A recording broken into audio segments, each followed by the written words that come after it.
नमस्कार। Universal designs और disabilities पर होने जा रही खास बातचीत में आप सभी का स्वागत है। कुछ महीनों पहले हमने हंडे और एनडीटीवी की साझेदारी में एक पहल समर्थ की शुरुआत की थी। ये पहल दिव्यांगों के समान अधिकारों के लिए जागरूकता की तरफ हमारा ध्यान दिलाती है। उसी के साथ इस पहल द्वारा एक्सेसिबिलिटी और इंक्लूसिविटी की भी बात की गई। लेकिन सवाल ये है कि इसे प्रैक्टिकल रूप से पॉसिबल कैसे किया जाए। इसके लिए हमारा मेन फोकस है यूनिवर्सल डिज़ाइन्स और उसकी उपयोगिता पर। यूनिवर्सल डिज़ाइन्स उन सभी जगहों पर लागू किए जाएं जहां दिव्यांगता एक बाधा बनती है, फिर चाहे वो बिल्डिंग्स हो या पब्लिक स्पेसेस। यूनिवर्सल डिज़ाइन्स कई मायनों में एक ऐसा समाज बना सकता है जो इक्वालिटी, एक्सेसिबिलिटी और इंक्लूसिविटी के पैरामीटर्स पर खरा उतरता हो। और इस इम्पोर्टेंट विषय पर बातचीत के लिए हमारे साथ स्टूडियो में मौजूद हैं अंजलि अग्रवाल, समर्थयम की को-फाउंडर और award winning disability rights advocate, Gaurav Raheja, IIT Roorkee में प्रोफेसर और हेड है आर्किटेक्चर और प्लानिंग डिपार्टमेंट में, फाउंडर हैं laboratory of inclusive design IIT Roorkee, और इसके अलावा यूनिवर्सल डिज़ाइंस और एक्सेसिबिलिटी के कंसल्टेंट भी हैं। साल 2021 में वे हार्मोनाइज गाइडलाइंस और स्टैंडर्ड फॉर यूनिवर्सल एक्सेसिबिलिटी के प्रिंसिपल कंसल्टेंट थे। और साथ ही हमारे साथ है Sanjay Roy, team work arts के मैनेजिंग डायरेक्टर। हमारे साथ जुड़ने के लिए बहुत बहुत धन्यवाद। गौरव, मेरा पहला सवाल आपसे है, just to set the context of the show, कि यूनिवर्सल डिज़ाइन क्या है और अगर हम बात करें आर्किटेक्चर की या लैंडस्केप्स की, ये कितना ज़रूरी है और गवर्नमेंट की क्या गाइडलाइंस हैं? तो देखिए, बहुत ही सरल शब्दों में अगर समझा जाए, यूनिवर्सल डिज़ाइन एक सोच है, एक भाव है, एक तरीका है, एक प्रक्रिया है और एक बहुत अच्छी भाषा का उदाहरण है जिसमें किसी से कोई भेदभाव ना हो, ऐसी परियोजना बनाकर सबका समावेश हो पाए, ऐसा हमारा ऑब्जेक्टिव है। तो अगर इन शब्दों में हम समझें तो इसलिए यूनिवर्सल डिज़ाइन के जो कई प्रिंसिपल्स हैं, जिसमें से इंडिया प्रिंसिपल्स की अगर हम बात करें, उसमें इन शब्दों को इसी भाषा में लिखा गया है: सहजता, सुगम्यता, सांस्कृतिक which means cultural inclusion, सस्ता means economic and affordable, और सुंदर। इसका ये मकसद है कहने का कि यूनिवर्सल डिज़ाइन को सिर्फ दिव्यांगता से ना जोड़कर एक बड़े परिचायक में देखा जाए। तो यूनिवर्सल डिज़ाइन मुझे लगता है एक ऐसी भाषा शैली है जिसे पूरे समाज को एक एकत्रित होकर समझ सकते हैं। मैं ये नहीं कहूँगा कि ये सिर्फ डिज़ाइन विषय विशेषज्ञों के लिए रहे, बल्कि ये वो कड़ी है जिससे समाज एकजुट हो सकता है, इकट्ठे आ सकता है। और वो कैसे करेंगे, आई थिंक वही आज हम ये कॉन्वर्सेशन में करेंगे कि सॉल्यूशंस क्या हैं। पहले of course once we know की प्रॉब्लम्स क्या हैं। अंजलि जी, मैं आपसे पूछना चाहूँगी कि आपने सरकार के साथ, नीति आयोग के साथ बहुत क्लोजली काम करते हैं। अगर मैं पूछूँ गाइडलाइंस की या पॉलिसी मेकिंग की, कितना ज़रूरी है कि ये पर्सन विद डिसेबिलिटी उस पर काम करे, गाइडलाइन पर शुरू से, फ्रॉम द वेरी बिगिनिंग? देखिए, पहले मैं बताना चाहूँगी कि यूनिवर्सल डिज़ाइन को हम ये भी कहते हैं कि डिज़ाइन फॉर ऑल, सबके लिए। तो जब सबके लिए बन रहा है तो ये ज़रूरी है कि सब उसमें सम्मिलित हों। पर्सन्स विद डिसेबिलिटी या दिव्यांगजन अगर भारतवर्ष में देखे जाएँ तो 15 से 20% हैं, जो कि एक बहुत बड़ा नंबर है। और माइनॉरिटी कह लेते हैं क्योंकि वो दिखते नहीं है, विजिबल नहीं है। अब अगर उनका डिसीजन अगर आप नहीं ले रहे हैं तो उनके लिए चीज़ कैसे बना रहे हैं? तो जब हम ऑन बोर्ड होंगे डिसीजन मेकिंग में, पॉलिसी मेकिंग में, प्लानिंग में, डिज़ाइन में, तभी आप हमारे अनुरूप हमारी लिए चीज़ें बना पाएंगे। तो अगर आप हमें साथ नहीं लेते तो आप हमारे लिए नहीं बना रहे, पहला। दूसरा ये कि एक्सपीरियंस, जो हमने लिविंग एक्सपीरियंस है, हम विकलांगता के साथ जी रहे हैं, तो हमें ये भी पता है कि डिज़ाइन कैसे बनना चाहिए, कितना बनना चाहिए। अगर रैम बना रहे हैं 1:12 स्टैंडर्ड होना चाहिए, उसका 1:12 ग्रेडियंट होना चाहिए, 1:15, ये शायद कोई दूसरा विशेषज्ञ देख सकता है। लेकिन इतना स्टीप ना हो कि मेरी व्हीलचेयर पीछे लुढ़क जाए, या इतना स्टीप ना हो कि आगे खींचने के लिए मुझे 4 व्यक्ति चाहिए। और इसीलिए ज़रूरी है कि हम इसको इम्प्लीमेंट करें, और इम्प्लीमेंटेशन की सबकी भागीदारी, सबकी ज़रूरत है। जो डिज़ाइन कर रहे हैं, जो फंड कर रहे हैं, जो उसको जांच रहे हैं, सर्टिफाई कर रहे हैं, और फाइनली जो मेंटेन कर रहे हैं। अगर वो चारों चीज़ों का संगम नहीं होगा तो सुगम्यता अधूरी रह जाएगी। जी, आपने बहुत अच्छी तरह ये समझाया। I think from the beginning जो आपने ये बात की बहुत ज़रूरी है, एंड एक्सपीरियंस वाली बात भी आपने बहुत अच्छी तरह बताया। थैंक यू अंजलि जी। संजय जी, आपने हाल ही में जयपुर लिटरेचर फेस्टिवल में जो आपने किया, इंक्लूसिविटी की अगर बात करें, अगर हम बात करें एक्सेसिबिलिटी, इंक्लूसिविटी, ये रोज़मर्रा या एवरीडे लाइफ के बारे नहीं है। अगर किसी ने कॉन्सर्ट्स जाना है, एग्जीबिशन जाना है, तो आपने जयपुर लिटरेचर फेस्टिवल में कैसे किया, उसके पीछे क्या क्या था, ताकि आप हमें बता सकें। जैसे कि अंजलि ने कहा कि we need to create spaces which are inclusive. उन्होंने 20% लोगों को कहा, मैं कह रहा हूँ कि 33 से 40% लोग at some point of time faces a disability situation. जहाँ तक कि आर्ट्स की सवाल है, देखिए we are at the cross section of arts, knowledge and innovation. अगर उस जगह में we do not make it inclusive, तो फिर किसके लिए हम कर रहे? We have to have an intent कि we this is a safe space across gender, across disability and it is inclusive। तो ये जब हम पहले डिगी पैलेस में जयपुर लिटरेचर फेस्टिवल करते थे, या कहीं पे भी अलग अलग हमारा जो फेस्टिवल्स होते रहते हैं, हम उस वक्त सोचते थे कि ये बाकी लोग क्यों नहीं आ सकते हैं। तो वहीं से ये शुरुआत हुई। निपमैन फाउंडेशन के साथ हमने जोड़ के डिसेबिलिटी एक्सेस की ऑडिट की और प्लानिंग की। एवरी ईयर ऑन ईयर हमने उसको थोड़ा बेहतर किया। इस साल जो हमने साइन लैंग्वेज को इंक्लूड किया, इसी कारण से किया कि again you are looking at including a different set of people. अब हमारा यह प्रयत्न है कि why can't we get more audio books.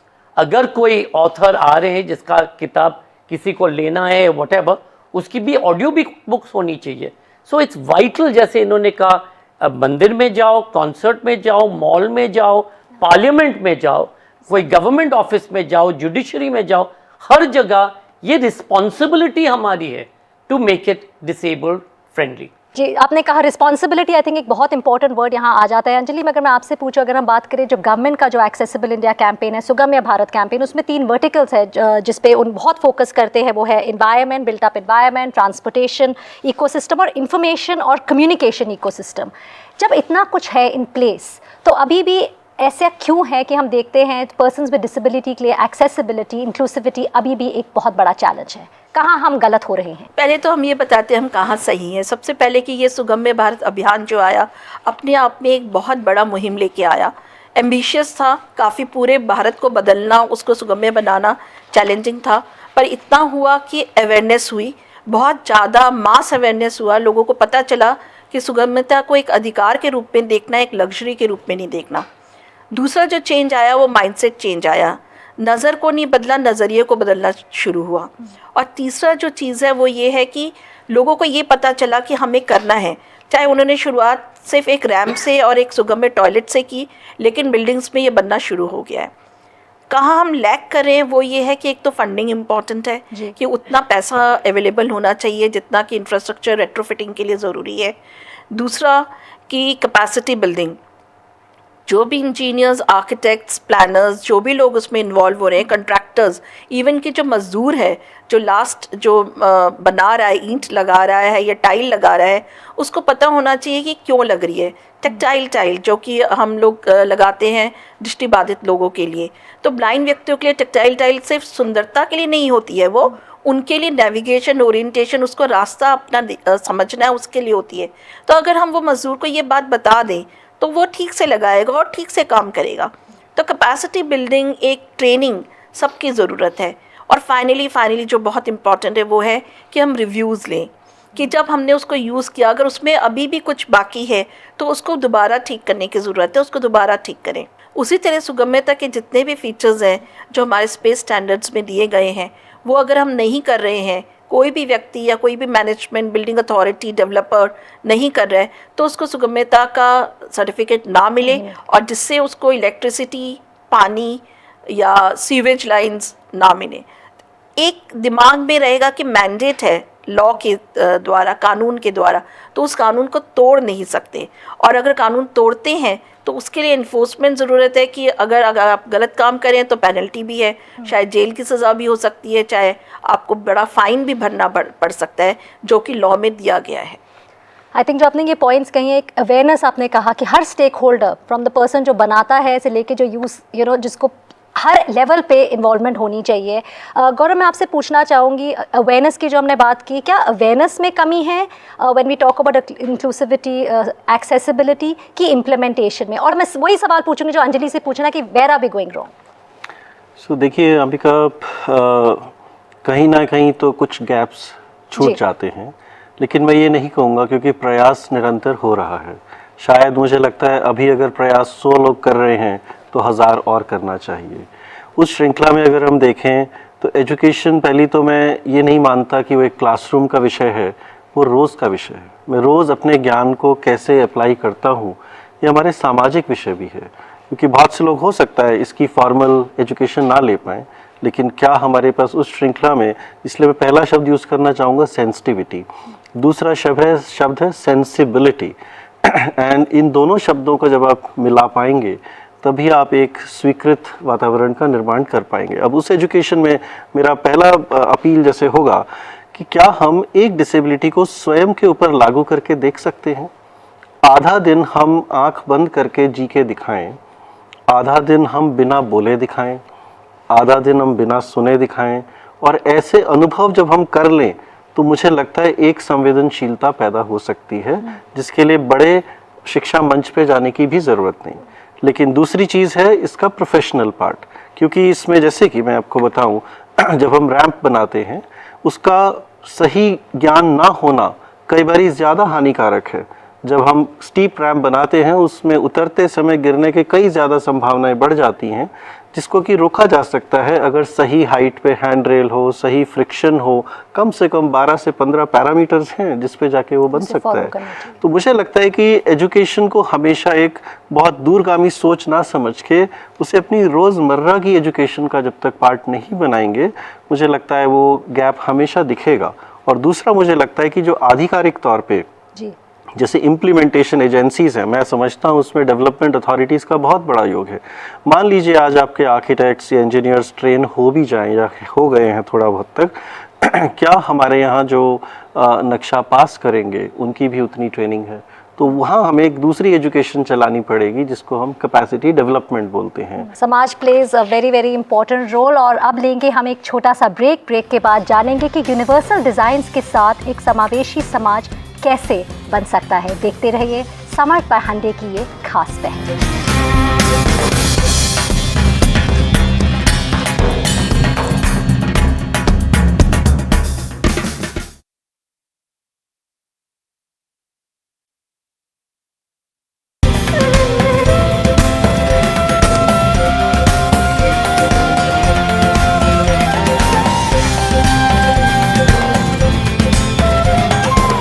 Break के बाद आप सभी का एक बार फिर से स्वागत है। संजय जी, मैं आपसे पूछना चाहूँगी, आप पूरे देश में multiple performing arts, visual arts और लिटरेरी फेस्ट्स करते हैं। अगर मैं आपसे पूछूं समावेशी या किसी चीज़ को एक्सेसिबल बनाना, इंक्लूसिव बनाना, इन सारे इवेंट्स पे कितना मुश्किल या कितना आसान है?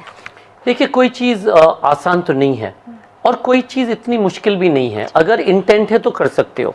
हमारा प्रयत्न 3 चीज़ का है। We all know that our planet is at risk. तो एक तो क्या हम अपना फेस्टिवल्स कार्बन न्यूट्रल कर सकते हैं, वेस्ट फ्री कर सकते हैं और एक्सेसिबल कर सकते हैं। This today is imperative for anything that anybody does in a public space. Government हो, प्राइवेट इंडिविजुअल्स हो, ऑर्गेनाइजेशंस हो, ये होनी ज़रूरी है। ये आज की दुनिया में ये ऑप्शन नहीं रहा कि शायद आप करोगे तो देख लेना। देख लेने की कोई बात नहीं है। हमारी जो डिसेबिलिटी बिल है 8 साल पहले आई है, तो हमने क्या किया उसके लिए एंड कौन सी अवेयरनेस, जैसे उन्होंने कहा कि पहले तो चीज़ है कि अवेयरनेस पैदा करो कि ये होनी चाहिए, और अगर होनी चाहिए तो हो जाएगा, ऐसे कोई बात नहीं। इनोवेशन भी है, आइडियाज़ भी है, लोग भी है, संस्था भी है, पर इंटेंट होनी चाहिए, अप्रोप्रिएट कंसिडर्ड नॉलेज होनी चाहिए, not half bake WhatsApp knowledge, appropriate considered knowledge. And most importantly वो डिजाइन की जो इंटरवेंशन है इस चीज में, प्रोसेस की, you can have design at the process level और you can have design at the phone level या जो भी है, वो सारे जो डिजाइन है इम्पेरेटिव, और ये एजुकेशन एंड अवेयरनेस से आएगा। और आपने जो कहा, आई थिंक ऑप्शन नहीं है, आई थिंक वो एक बहुत ऑप्शन नहीं है आज दैट की इज आई दुनिया थिंक में। A very important take away.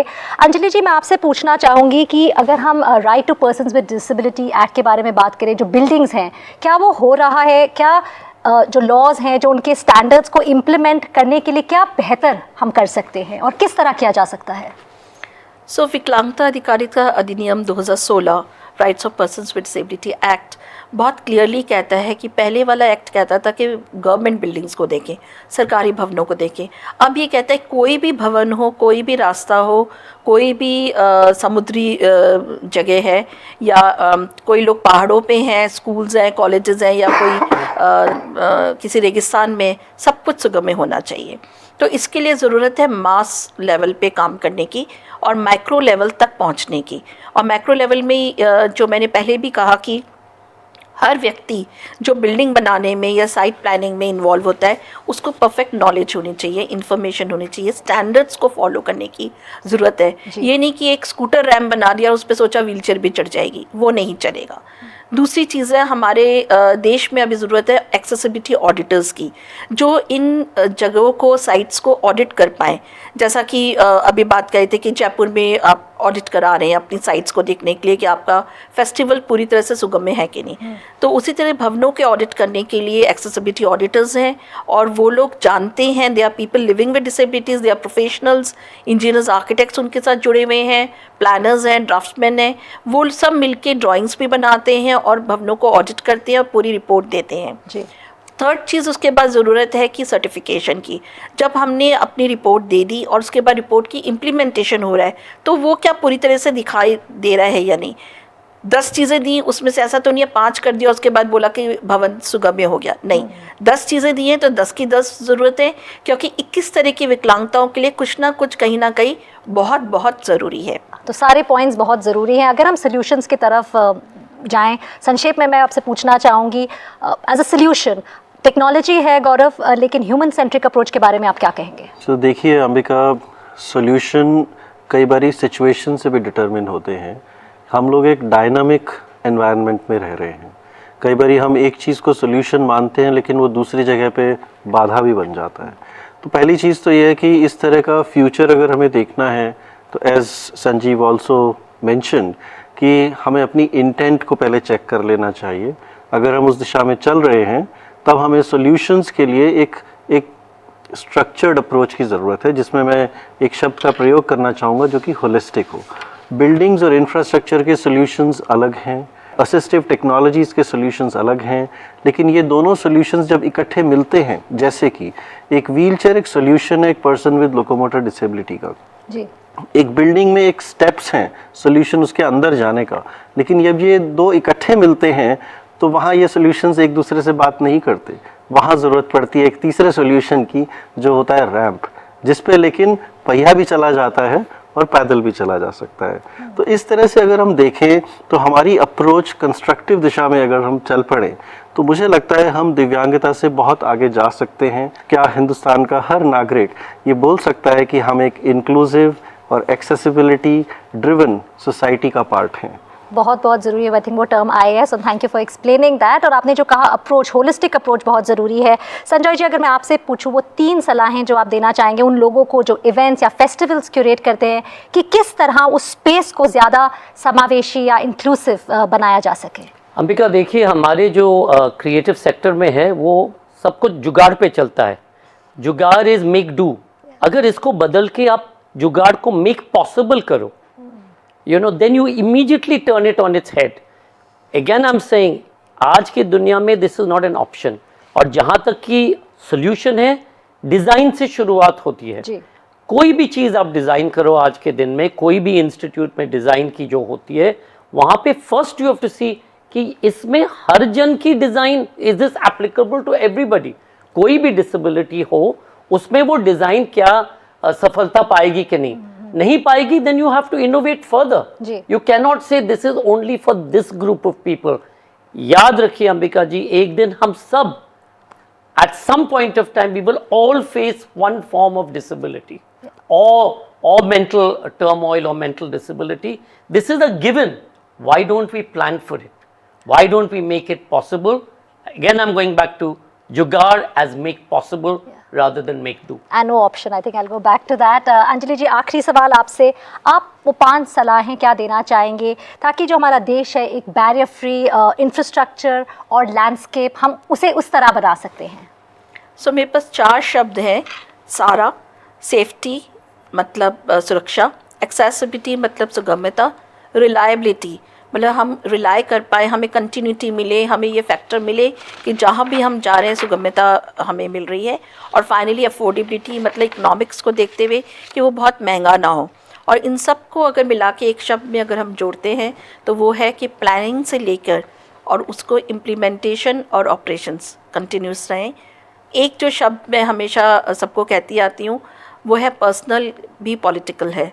तो कभी भी ये ना सोचें कि जब तक कि आप इंक्लूड नहीं हो रहे हैं वार्तालाप में, डिज़ाइन में, पॉलिसी मेकिंग में और उसके रिज़ल्ट के सॉल्यूशन पाने में, तब तक वो चीज़ अधूरी है. तो पीपल विद डिसेबिलिटीज़ को डेफिनेटली साथ लें. एब्सोल्युटली. थैंक यू आप सभी का, आप स्टूडियो आए, हमसे बातचीत कर अपने इंसाइटफुल आपने सब अपनी एक्सपीरियंस शेयर की. बहुत बहुत धन्यवाद. इस बातचीत में हमने यूनिवर्सल डिज़ाइंस की कई ज़रूरी बातों को जाना और समझा. हंडे और एनडीटीवी की साझेदारी में समर्थ एक ऐसी पहल है जो इंक्लूसिविटी और एक्सेसिबिलिटी को लेकर एक नया भारत बनाने की दिशा में काम कर रहे हैं. हम चाहेंगे कि आने वाले समय में ये एक्सपर्ट्स एक बार फिर हमारे स्टूडियो में आएँ और इस इम्पॉर्टेंट टॉपिक पर हमसे और बातचीत करें ताकि हम डाइवर्सिटी को थोड़ा और समझें और अपने स्पेसेस को ज़्यादा समावेशी और सुलभ बना सकें.